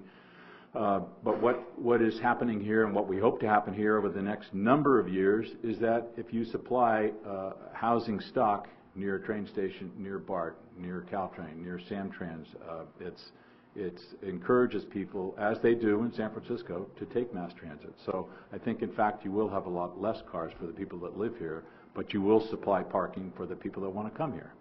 So that has to work its way out, and I understand what you're saying. Mr. Torres, or Ms. Torres, I believe, said she doesn't like the plan, and that's fine. Not everybody does, obviously. William and Genevieve and Elm talked about traffic flows, and maybe you could get into how traffic is put into the plan and how we look at the plan, and traffic is just part of it, David. Mm-hmm. Sure, I'd be happy to. And again, as you mentioned earlier, the whole concept behind this plan really is to try to take advantage of the transit opportunities that are here in San Bruno, Caltrain, BART, those kinds of opportunities are bus lines. So the idea really is to, first and foremost, have employment opportunities and living opportunities close to transit, so that over time, as people shift, there will be less demand, less dependence on automobiles over time. As far as our roadways and whatnot, as there is new development, we will monitor our roadways. There will be improvements made. Development generally pays its way in terms of new development and new requirements for improvements to roadways. So I would say it would be a kind of a combination of, one, the whole concept of a transit-oriented development is to take advantage of transit, and then as development occurs and we have a need for parking, we have a need for moving traffic, we do improvements in the area. The plan itself not only looks at the private areas, but also the public realm, the streets and whatnot, and it does have specific guidelines and development standards for our streets and sidewalks. Thank you. So if I can interject. So David, I know there's been some concerns about development adjacent to residential. How is that going to determine the intensity of a development or the extent of a development when the neighbors are close by, when traffic patterns might obviously be changed, and they're so close to they're around the corner from from homes? Well, as I mentioned earlier, each development project will go through a review process. So there'll be an opportunity not only for individual evaluation of the projects to make sure that they comply with the standards. There'll be an environmental review. So it's not just design review, but environmental review to make sure that in terms of traffic flow and traffic impacts and noise and other areas of potential concern, those aspects are evaluated on a project-by-project, case-by-case basis. Yes, there's an overall plan here, and yes, there was an overall environmental impact report that was prepared and certified, but each project will need to be evaluated to make sure that they comply. And these areas of traffic, noise, etc., were evaluated. With respect to noise, there will be a requirement for addressing any noise impacts. So in terms of the construction methods used for new development, they will need to meet community noise standards in terms of noise lessening, mitigation, attenuation, in terms of how they build their structures based on the land use, whether it's residential or commercial. Thanks. Okay. Emile on Masson, I believe, talked about cleaning up San Mateo Avenue. Well, I think you know my feelings on San Mateo Avenue. We've tried for many years to do that, and I think you see it coming. You'll see it in the next number of months. He wants to know the timeline. Are we really talking about many, many years? And we probably are. And then he also talked about parking, I believe, that has to be part of this plan. But timeline, I mean, what are we realistically, get your dartboard out and pick a number. Well, it is kind of a dartboard situation, but the idea really is with a plan like this, this is a specific plan. The community spent over 4 years of community effort to develop this plan to guide how future development could occur in that area, in our downtown. And so the idea here is we don't know how long exactly it's going to take to build out, develop this area, but what we have here in place is as development comes to San Bruno, comes to this downtown area, we have a guide, a strategy and a guide for how that development should occur. An area like this, given the condition of some of the properties and whatnot, could literally take decades for full build-out. But the great news is that San Bruno has taken the time and put the effort into a plan that when the opportunity comes, there's a guide. There are design guidelines, there are development standards, there's environmental review, there's a process for individual project review. So that's what you have here. So you've gotten out in front of instead of just letting it happen. Roman on 4th Avenue talked about, he said he wanted to continue the process and he needed more community involvement. As I said, we've had many, many meetings over the last 4 years involving the community at various locations in the city. And I think we've done what we can do. We can keep talking about it, or we can actually get something done. So I think now's the time to get something done. I have one more comment. Make it brief, please. I think for the future we should look into. I know there's a lot of parking spots here and there, everywhere, but they're very small, and you can't do anything like what I'm thinking of is like 2 or 3 story parking spaces. Somehow you should probably look into the future when land becomes available to do something like that. Well, that's part of this, is parking, above ground parking structures is part of the modification of Ordinance 1284. Paul on 2nd Avenue wants to get 2nd Avenue paved, first of all. first of all. We heard you. We heard you. Okay. And we will check with Public Works to see where it is on the schedule, because we do have a street schedule there. She supports the heights. She talked about pedestrian walkways. I think, was that the comment made about bikes those are just kind of schematics, you know. Yes, we weren't going to have bikes on the sidewalks, right. believe me. Yeah, it's a mistake. Okay, it's a mistake. All right, support. Right. And then she complained generally about 2nd Avenue. And someone, while we're talking about the grade separation too, about recycling and stuff, it's not complete yet. It's not all done, so there's still some stuff left to do, a lot of the fine tuning, and I'm sure you will see, believe me, I know Mrs. O'Connell is very, very big on recycling, and you will see more than one container up on that grade separation shortly, right. Thomas and Easton, he supported it generally. Let's see. He talked about the setbacks. He said a lot of developers will, in fact, build it to the max, whether we say now that we want varying heights or we anticipate varying heights. I think David addressed that, but I can have him mention it again. He wants to give developers more flexibility to have us trade things off. I think we can talk about that briefly. And he wants, there's some areas that quaint and historic, to actually preserve them, and talked about some intersection issues too. So I think you talked about the preservation of some of the quaint and historic structures in and around our downtown. And in fact, the whole city, which is not involved in this 1284, the whole of San Bruno is not. We have had an historical review, and that information is available as far as different types of houses and buildings in this city that the Historical Society worked with us on that should be preserved. So that hasn't fallen on deaf ears, and like a lot of cities where they just bulldoze a lot of structures and lose a lot of character. So maybe you could talk about a few things like what kind of flexibility we can give developers in the future, those types of things. Yeah, I heard those comments, and I thought those were excellent comments in terms of, going even further in terms of creating more interesting design, more articulation, more offsets, creating areas for activity. I think those are all great comments. As I mentioned earlier, the small parcels, the parcel sizes in the area, that's going to have a lot to do with the development potential, and we do have the setbacks, stepbacks, and design guidelines.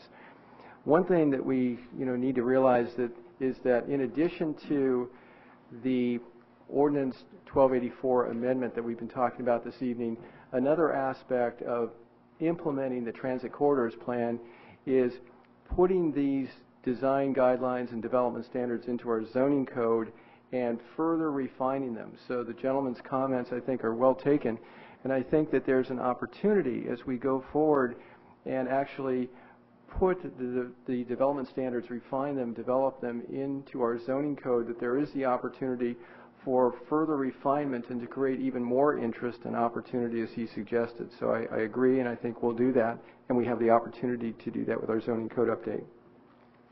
On the historic preservation, as you mentioned, Mr. Mayor, we did do a survey, and we have that survey information of potentially historic structures within our community, and it's a standard practice with new development as we have properties that are reflected on that survey or meet certain criteria in terms of needing further evaluation.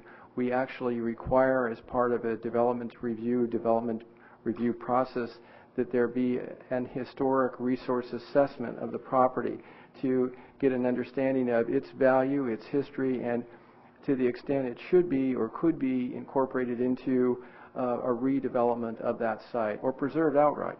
So that is part of our process, as you suggested. In terms of roundabouts and so forth, yes, many communities are working with roundabouts. They create opportunities for very interesting art, landscaping. They can be very enjoyable. We'll look at opportunities like that at appropriate places as time goes on. Those are interesting opportunities for a lot of communities. And I think that's kind of the summary. Vaughn, I believe her name was, talked about eminent domain commercial areas, and I think we talked about that in the very, very beginning. Also about airport noise. You should know, if you missed the council meeting where SFO came in, probably a month ago and told about what they're doing at the runways now. A lot of diversion with flights over the next few months. I think by the end of summer they should be complete. They're putting in believe it or not, a collapsible concrete at the end of the runway so planes don't run into the bay. It will actually collapse with the weight of the plane and save the plane and save the people and save the bay. So that's what they're working on, and they're diverting an awful lot of flights over and around to get that done. If you drive down there at night, and 24 hours a day they're working. So that should hopefully be alleviated in the very near future. Pat Nielsen said he was a representative of a major employer in the city, and he said the same thing I did. You have to make it attractive for businesses to come in here. A lot of new employees coming into San Bruno, up in the Bay Hill area, for instance, and you could supply housing for them so they wouldn't have to take buses and places like that. So I mean, those are some of the things that I dream about and would hope that would work, because a lot of the younger employees, a lot of them don't have cars. A lot of them are biking. A lot of them are taking the buses that are offered to them from San Francisco to the peninsula. Imagine if they could just live here and walk to work. Would be a good thing. So Euclid Avenue, let me see. Global warming and sea level rise. Have we talked about that at all, David? You know, in the environmental documentation that would be or was prepared and would be prepared with future projects, we will evaluate that. Certainly something that a lot of communities need to look at, we need to look at. There was a global warming conference not too long ago, about 6 months ago, that some of us attended. It was extremely useful, and yes, that will be evaluated. Okay. Ms. Gonzalez on Euclid made the comment, too much, we're swallowing up the neighborhoods. I want to comment on it. It's not our intention to swallow up neighborhoods. I mean, it almost sounds like if you guys raise your hand tonight, we're going to go out tomorrow and start gobbling everything up. But that's not the case. This, in fact, as I said before, this is, if in fact this goes through and is approved, everything that's done in the future will be subject to our planning process, which means public input, planning commission, architectural review. So it's not a matter of getting a bulldozer and hitting any particular neighborhood. That's not the intent, and it's not our intent. I can tell you that. Stephanie on Elm, let me see. Revitalization is exciting. She talked about family-oriented areas. Are we talking about parks and some open space and some family type areas? And again, Mr. Mayor, that's very much a part of the plan. We showed this evening quite a few mixed-use projects, but also as part of the San Bruno Transit Corridors Plan, there's the intent to have pocket parks and public spaces within the Transit Corridors Plan area for people to enjoy, for community members and people from the outside to come and enjoy. The whole idea really is to create really a vibrant place where people come to, and there are areas for dining, but there are also areas for walking, strolling, relaxation, small pocket parks, and public space environments. So yes, those are very much a part of the plan. Okay. And Lori Burns said it seemed that we were focusing on just San Mateo Avenue. In fact, I don't believe that's the case. You can reiterate to the extent of this area. Right.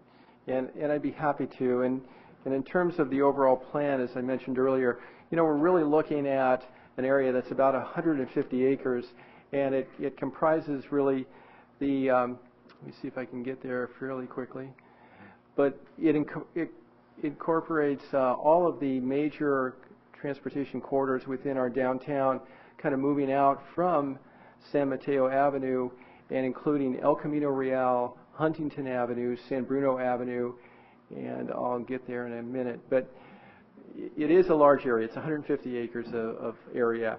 And this is one exhibit that shows that, one slide that shows that, and we have another one that may show it a little bit better. Let me get there.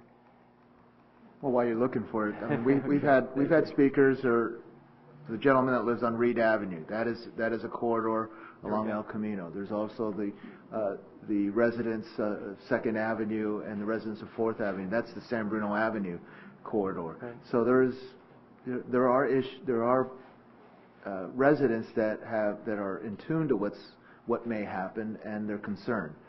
So I think it's not just the downtown, that Right. it is El Camino and San Bruno Avenue Right. and such. Right. You know, as you see here on the slide in front of us now, you know, it is San Mateo Avenue, kind of the historic downtown street for San Bruno, but then it also includes San Bruno Avenue, El Camino Real, and Huntington Avenue.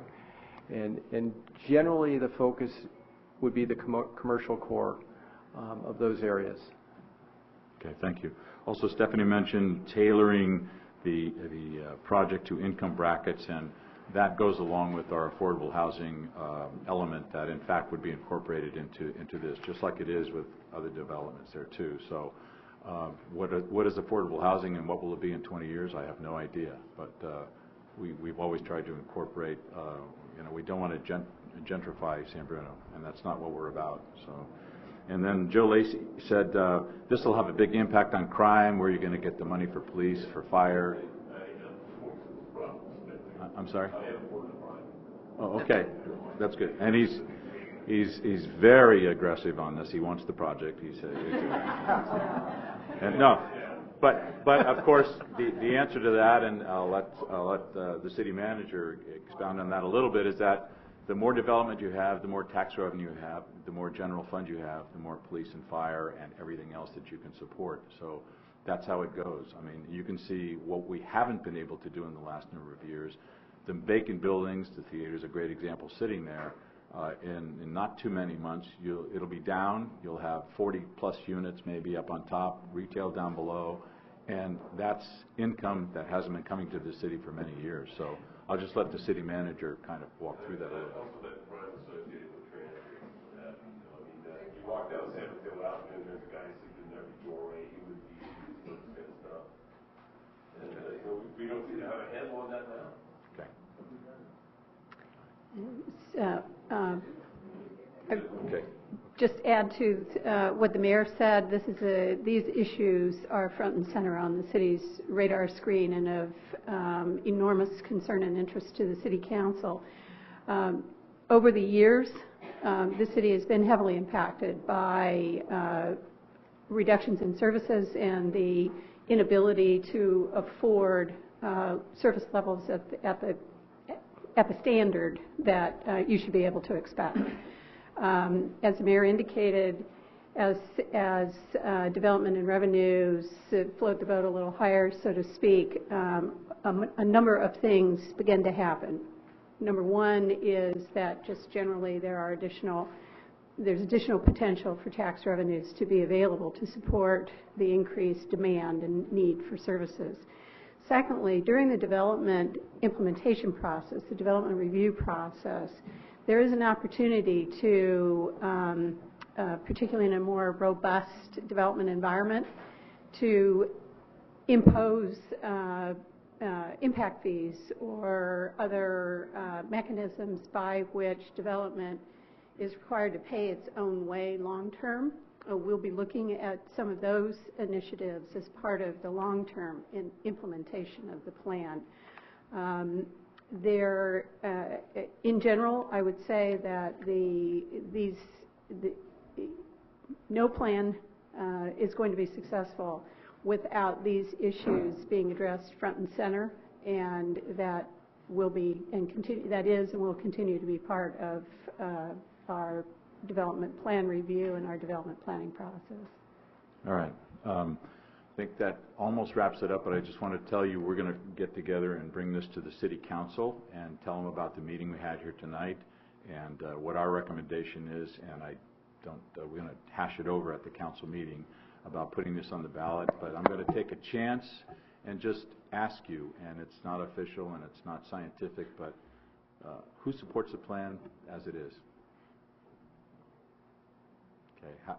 Who would support the plan with amendments or maybe a smaller area? Okay, and who would not support the plan at all? All right, thank you. I don't think I have anything else. Does staff have anything they want to add? Ken or Irene? I'd just like to state that I too was campaigning for 18 years to improve the downtown, and but I realize that our hands are tied in a lot of respects. that it is up to the property owners, it is up to the businesses.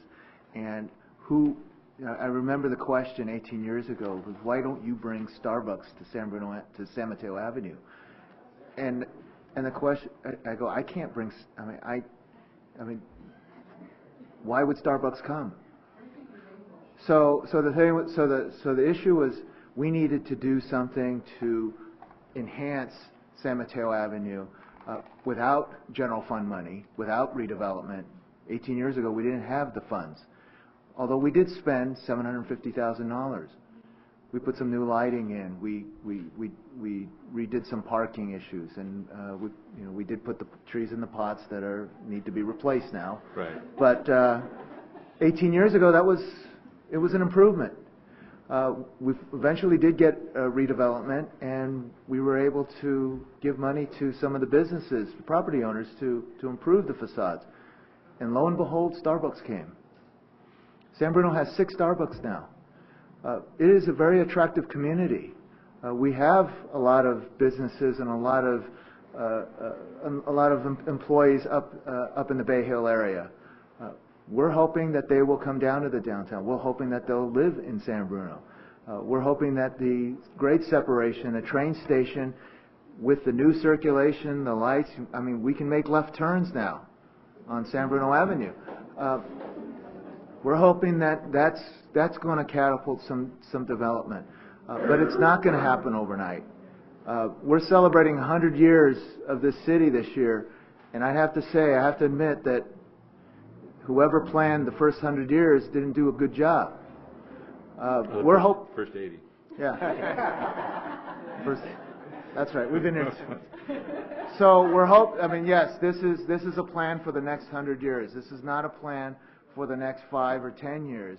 Yes, we're going to give an opportunity for some developers to come, and make a major improvement to San Bruno. You do have to realize that the ordinance and the guidelines on the books right now, if we change nothing, are not that much different than what we're proposing. We're looking at key areas to add a couple more stories. We're looking at key areas so that we can provide more parking. Because you drive down El Camino, you see parking lots. Those should be buildings. The parking should be underneath, or the parking should be in the back, maybe a couple stories, so that you can have frontages. So we do recognize the parking issue. We're not expecting people to just come and, on trains and bicycles. We will address that. Paula and the gentleman on Reed Avenue, I can't force you to vote yes on this, but I'm listening to you. And I will address those issues. We will take care of those. And I'll try and convince my colleagues on the council to say that these issues need to be addressed, and maybe there's going to be some changes to the plan because you brought them up. So I'm very encouraged by what we've seen here, who's come, and what your reactions are. And I'd like to say that this is your plan also, and that's you've helped develop it. So thank you very much. Good. And in closing, 70. Oh, Irene, go ahead. You have something? Really fast. I'd just like you to think about this for a little minute. Where are your children going to live? If you want them in San Mateo County is practically built out. You've read about the bidding wars on rentals. If you haven't, you should. A rental of a bedroom goes for $1,500, and then somebody else says, "Oh no, I'll pay $1,600." It's crazy. One of my kids moved to Texas because he can't afford to live here. Yeah, that's what I'm saying. San Mateo County. It's not even. If they can't live in San Bruno, they can't live in San Mateo County.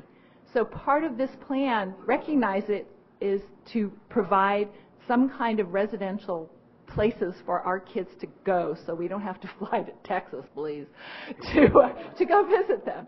So that's part of this, and we're trying, as we've said, to make it as attractive and livable as possible. And just for the gentleman who's concerned about workers, he's a welder, so there's your blue collar part. That's part of it. The other part, we do recognize the parking very much. If you saw the pictures of the crossing, does anyone know where their parking is? Nope, it's in the middle of the building. They drive in and they go around and they park right next to where they live, and you can't see it, and it doesn't impact anything. So I don't know if we could ever do that exactly, but we understand about the parking. If you don't vote for this ordinance, we cannot do above ground parking lots. We can't do it. So keep those things in mind. I too appreciate you all coming and all the people for the last 4 years that have participated in this plan. There you go. Thank you. One last reminder, this Sunday is the 74th Annual Posey Parade. We hope to see you at 1 o'clock on San Mateo Avenue all the way to City Park. So join us. Meeting adjourned.